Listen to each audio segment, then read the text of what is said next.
नारद जी ने अभिमान के साथ कहा, भगवान यह सब आपकी कृपा है, करुणा निधान। भगवान ने मन में विचार कर देखा कि इनके मन में गर्व के भारी वृक्ष का अंकुर पैदा हो गया है। मैं उसे तुरंत ही उखाड़ फेंकूंगा, क्योंकि सेवकों का हित करना हमारा प्रण है। मैं अवश्य ही वह उपाय करूंगा जिससे मुनि का कल्याण और मेरा खेल हो। तब नारद जी ने भगवान के चरणों में सिर निवाकर चले। उनके हृदय में अभिमान और भी बढ़ गया। तब लक्ष्मीपति भगवान ने अपनी माया को प्रेरित किया। अब उनकी कठिन करनी सुनो। उस हरि माया ने रास्ते में 100 योजन 400 कोसे के नगर रचा। उस नगर की भांति भांति की रचनाएं लक्ष्मी निवास भगवान विष्णु के नगर से भी अधिक सुंदर थी। उस नगर में ऐसे सुंदर नर नारी बसते थे मानो बहुत से कामदेव और उसकी स्त्री रति ही मनुष्य धारण किए हुए रहते हों। उस नगर में शीलनिधि नाम का राजा था, जिसके यहाँ असंख्य घोड़े, हाथी और सेना के समूह थे। उसका वैभव और विलास 100 इंद्रों के समान था। रूप, तेज, बल और निधि का घर था। उसके विश्व मोहिनी नाम की एक ऐसी रूपवती कन्या थी जिसके रूप को देखकर लक्ष्मी जी भी मोहित हो जाएं। वह सब गुणों के खान भगवान की माया ही थी। उनकी शोभा का वर्णन कैसे किया जा सकता है। वह राजकुमारी स्वयंवर करना चाहती थी। इससे वहां अगणित राजा आए हुए थे। खिलवाड़े मुनि नारद जी उस नगर में गए और नगरवासियों से उन्होंने सब हाल पूछा। सब समाचार सुनकर वे राजा के महल में आए। राजा ने पूजा करके मुनि को आसन पर बैठाया। फिर राजा ने राजकुमारी को लाकर नारद जी को दिखलाया और पूछा, हे नाथ, आप अपने हृदय में विचार करके इसके सब गुण दोष कहिए। इसके रूप को देखकर मुनि वैराग भूल गए और अपने बड़ी देर तक उसकी ओर देखते ही रह गए। उसके लक्षण देखकर मुनि अपने आप को भी भूल गए और हृदय में हर्षित हुए, पर प्रकट में उन लक्षणों को नहीं कहा। लक्षणों को सोच कर मन में कहने लगे, जो इसे ब्याहेगा वह अमर हो जाएगा और रणभूमि में कोई उसे जीत न सकेगा। यह शीलनिधि की कन्या जिसको वरेगी वह सब चर अचर जीव उसकी सेवा करेंगे। सब लक्षणों को विचार कर मुनि ने अपने हृदय में रख लिया और राजा से कुछ अपनी ओर से बनाकर कह दिया। राजा ने लड़की की सुलक्षण कहकर नारद जी चल दिए, पर उनके मन में यह चिंता थी कि मैं जाकर सोच विचार कर वही उपाय करूं जिससे वह कन्या मुझे ही वरे। उस समय जब तब से कुछ नहीं हो सकता है। विधाता, मुझे यह कन्या किस तरह मिलेगी।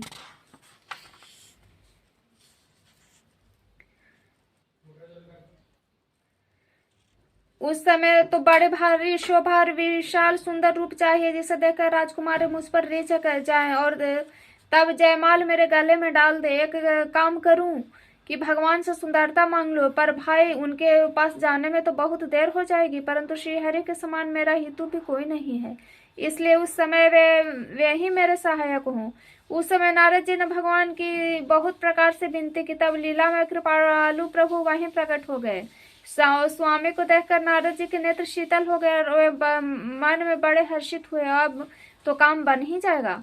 नारद जी बहुत आर्त दिन होकर सब कथा सुनाई और प्रार्थना की, कृपा कीजिए और कृपा करके मेरे सहायक बनिए। हे प्रभु, आप अपना रूप मुझको दीजिए और किसी प्रकार मैं उस राजकन्या को नहीं पा सकता।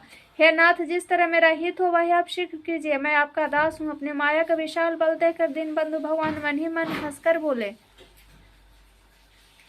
हे नारद जी सुनो, जिस प्रकार आप का परम हित होगा हम वही करेंगे, दूसरा कुछ नहीं। हमारा वचन असत्य नहीं होता। हे मुनि योगी सुनिए, रोग से व्याकुल रोगी कुपथ मांगे तो वैद्य उसे नहीं देता। इस प्रकार मैं भी तुम्हारा हित करने की ठान ली। ऐसा कहकर भगवान अंतर ध्यान हो गए। भगवान के माया के वशीभूत हुए मुनि ने ऐसे मूढ़ हो गए कि भगवान की गूढ़ स्पष्ट वाणी को भी न समझ सके। ऋषिराज नारद जी तुरंत वहां गए और जहां स्वयंवर की भूमि बनाई गई थी, राजा लोग खूब सज धज कर समाज सहित अपने अपने आसन पर बैठे थे। मुनि नारद मन ही मन प्रसन्न हो रहे थे कि मेरा रूप बड़ा सुंदर है, मुझे छोड़कर कन्या भी दूसरे को न वरेगी। कृपा निधान भगवान ने मुनि के कल्याण के लिए उन्हें ऐसा कुरूप बना दिया कि जिसका वर्णन नहीं हो सकता। यह चरित्र कोई भी न जान सका। सबने उन्हें नारद ही जानकर प्रणाम किया। वहां 2 शिव जी के गण थे। वे सब भेद जानते थे। ब्राह्मण के वेश बनाकर सारी लीला देखते फिरते थे। वे बड़े मौजी थे। नारद जी अपने हृदय में रूप का बड़ा अभिमान लेकर जिस समाज पंक्ति में जाकर बैठे थे, वे शिव जी के दोनों गण भी वहां बैठ गए। ब्राह्मण के वेश होने के कारण उनकी इस चाल को कोई न जान सका।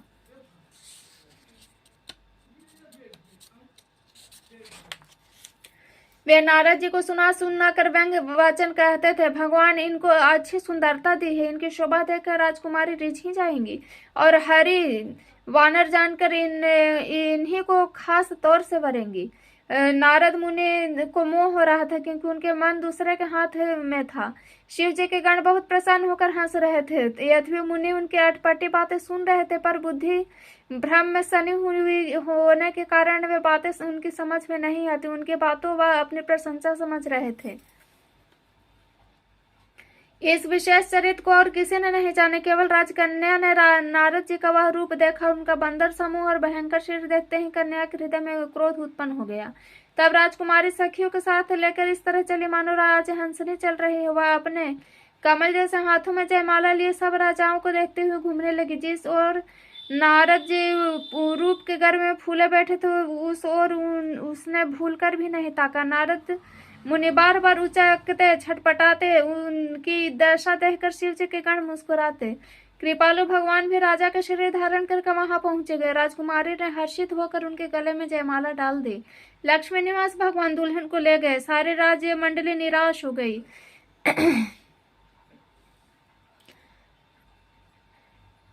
मोह के कारण उन्हीं की बुद्धि नष्ट हो गई थी। इससे वे राजकुमारी को गई देख बहुत ही विकल हो गए, मानो गांठ से छूटकर मणि गिर गई हो। तब शिव जी के गणों ने मुस्कुरा कर कहा, जाकर दर्पण में अपना मुंह तो देखिए। ऐसा कहकर वे दोनों बहुत भयभीत होकर भागे। मुनि ने जल में झांक कर अपना मुंह देखा। अपना रूप देखकर उनका बहुत क्रोध बढ़ गया। उन्होंने शिव जी को उन गणों का अत्यंत कठोर शाप दिया। तुम दोनों कपटी और पापी जाकर राक्षस हो जाए। तुमने हमारी हंसी की, उसका फल चखो। अब फिर किसी मुनि की हंसी करना।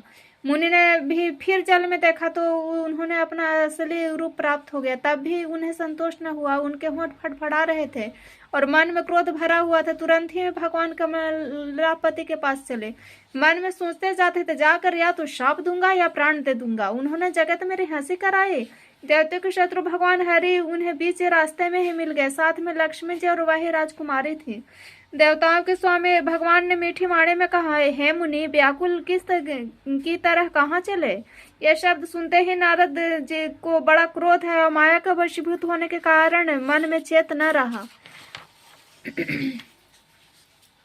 मुनि ने कहा, तुम दूसरों की संपदा नहीं देख सकते। तुम्हारे ईर्ष्या और कपट बहुत है।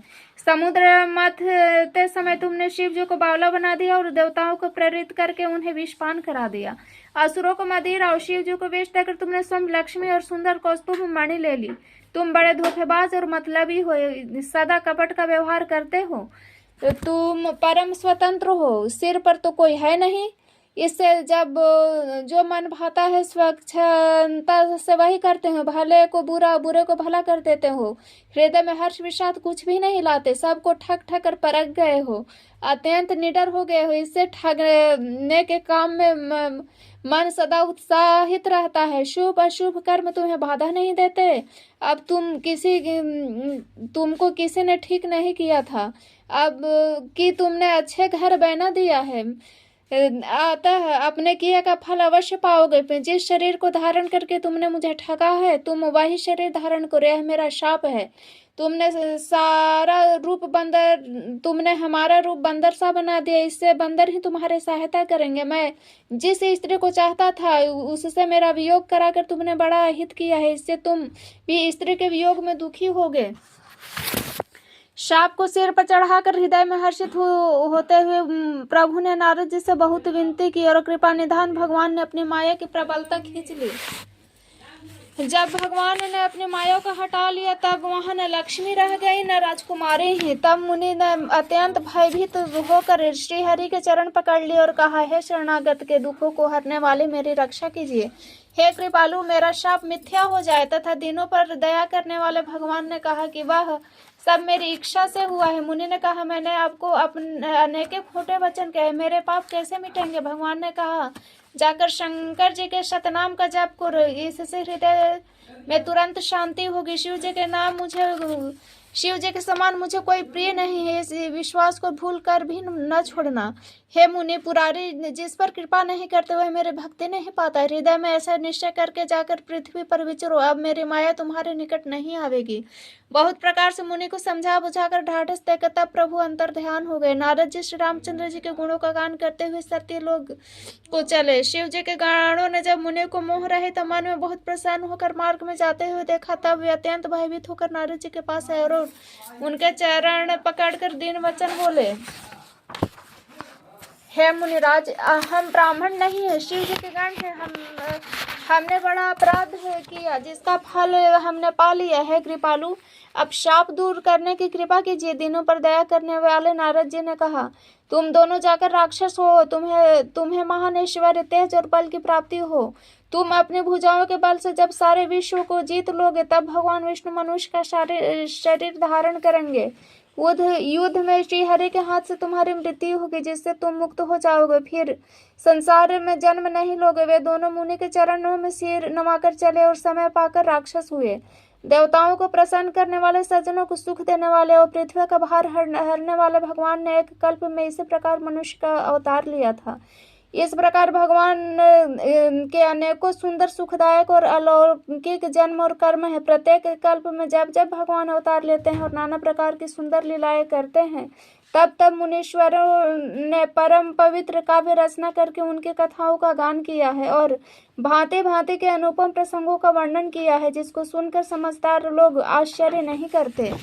श्री हरि अनंत है, उनका कोई पार नहीं पा सकता। उनकी कथा भी अनंत है, सब संत लोग उसे बहुत प्रकार से कहते सुनते हैं। श्री रामचंद्र जी के सुंदर चरित्र करोड़ों कल्पों में भी गाए नहीं जा सकते।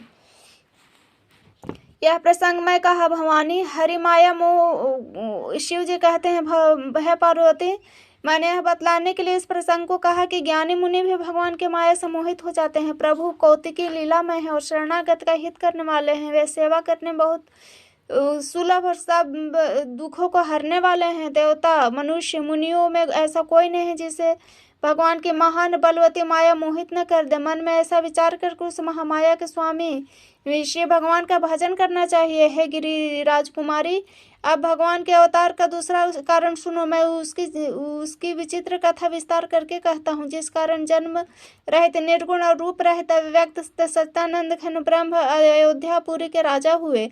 जिस प्रभु श्री रामचंद्र जी को तुमने भाई लक्ष्मण जी के साथ मुनियों सा वेश धारण किया वन में फिरते देखा था, हे भवानी, जिनके चरित्र देखकर सती के शरीर में तुम ऐसी बावली हो गई थी, अब भी तुम्हारे उस बावलेपन की छाया नहीं मिटती। उनके भ्रम रूपी रोग के कारण करने वाले चरित्र सुनो। उस अवतार में भगवान ने जो जो लीला की वह सब अपनी बुद्धि के अनुसार तुम्हें कहूंगा।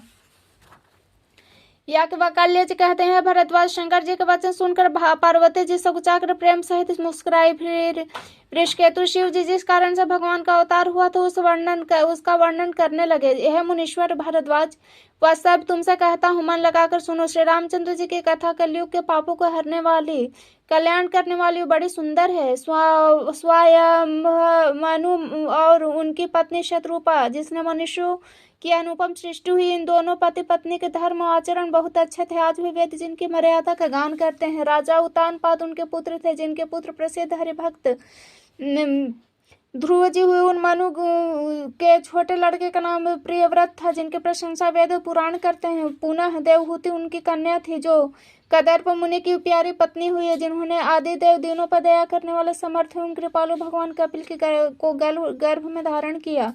तत्वों का विचार करने में अत्यंत निपुण, जिन कपिल भगवान ने सांख्य शास्त्र के प्रकट रूप में वर्णन किया, उन स्वयंभू मुनि ने बहुत समय तक राज्य किया और सब प्रकार से भगवान की आज्ञा का पालन किया। घर में रहते हुए बुढ़ापा आ गया, परंतु विषय वैसा वैराग नहीं होता। इस बात को सोचकर उनके मन में बड़ा दुख है। श्री हरि की भक्ति के बिना जन्म यूं ही चला गया। तब मनु जी ने अपने पुत्रों को जबरदस्ती राज्य देकर स्वयं स्त्री सहित वन को गमन किया। अत्यंत पवित्र और साधकों को सिद्धि देने वाले तीर्थ में श्रेष्ठ नैमिषारण्य प्रसिद्ध हुआ। वहां मुनियों और सिद्धों के समूह बसते हैं। राजा मनु हृदय में हर्षित होकर वहां चले। वे धीर बुद्धि वाले राजा रानी मार्ग में जाते हुए ऐसे सुशोभित हो रहे थे मानो ज्ञान और भक्ति शरीर धारण किए जा रहे हों। चलते चलते वे गोमती के किनारे पहुंचे। हर्षित होकर उन्होंने निर्मल जल में स्नान किया। उनको धर्म धुरंधर राजर्षि जानकर सिद्ध और ज्ञानी मुनि उनसे मिलने आए। जहाँ जहाँ सुंदर तीर्थ थे मुनियों ने आदरपूर्वक सभी तीर्थ उनको करा दिए। उनका शरीर दुर्बल हो गया। वे मुनियों से वल्कल वस्त्र धारण करते और संतों के समाज में नित्य पुराण सुनते थे और द्वादशाक्षर मंत्र ओम नमो भगवते वासुदेवाय का प्रेम सहित जप करते थे। भगवान